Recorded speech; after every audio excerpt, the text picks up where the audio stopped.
Okay, so I was recently asked how was this fuses demo created in Spectrum Shift Paint. So I've got it open here. I'm going to fire it up. We'll watch it for a minute to see what it does. You can see the lines they look like fuses because they're sort of synchronized with when the star objects, nova objects I sometimes call them, are when they go through a discontinuity. When the fuse reaches it, it bursts, and that's just because things were done in a careful way to synchronize those two events. And I'm going to show you how that works. So the first thing we're going to do is we're going to pause it, and we're going to start new. So we'll go new, boom. So now we've got nothing. Oh my God, we've lost it.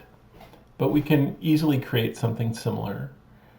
And interestingly, it's got a different palette set, but that's okay.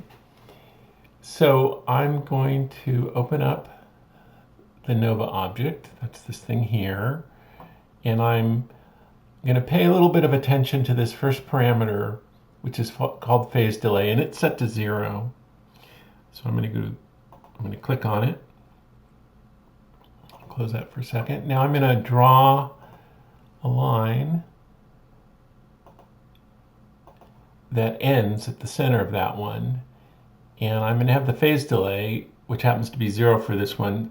The phase delay parameter on the squiggle thing is also set to 0, and that's important.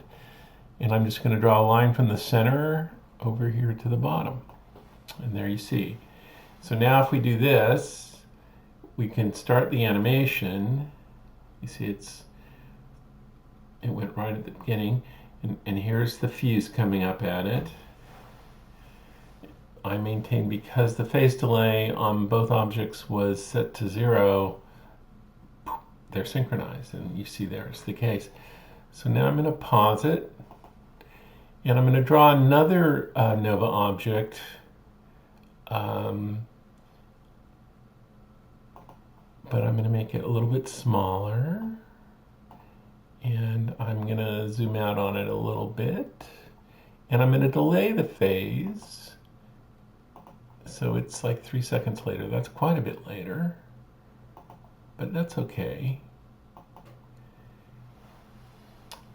And I'm going to fiddle with the parameters on the squiggle object and set it to 3-second delay. Oh, right. And I'm going to draw a line from the center of that and also have it do something similar. Now we'll fire it up again.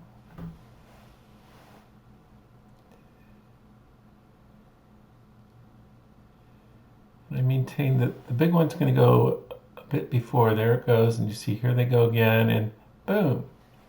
So that's pretty cool.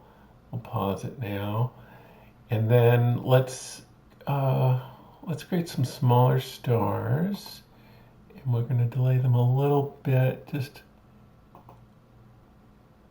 one time. So now it's a 4.5-second delay. I'm going to make it smaller, and I'm going to zoom out some more. The zoom out doesn't really matter. I just like it to sort of look the same. Let's see, we're going to leave that, and we'll do the hat, and we're going to set the phase delay on this to also 4.5 seconds. And now we're going to go. Now we're going to go. Now I'm going to fire it up again.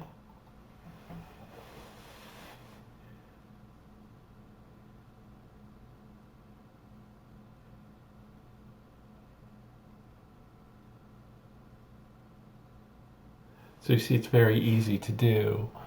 And it works for similar objects that are different. Let's pause it for a second. And let's create one of these guys.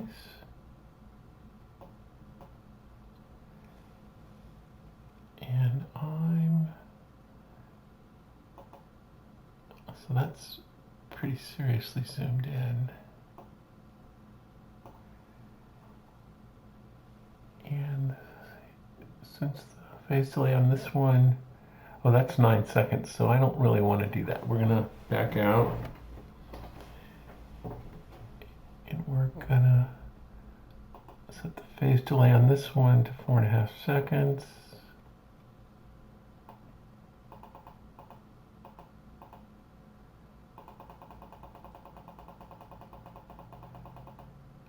There it is, like that. We're gonna make another one quite a bit smaller.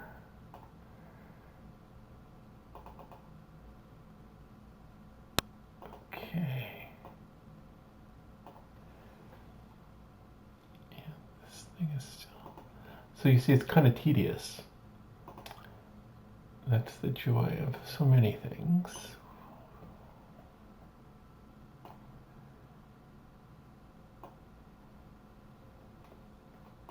Okay, so now let's animate it and see what we got.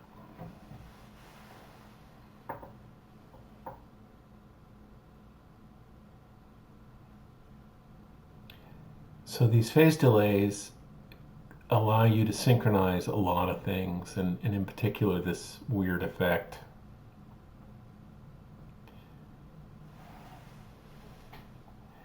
And I'm going to pause now and to stop because this has been way too long.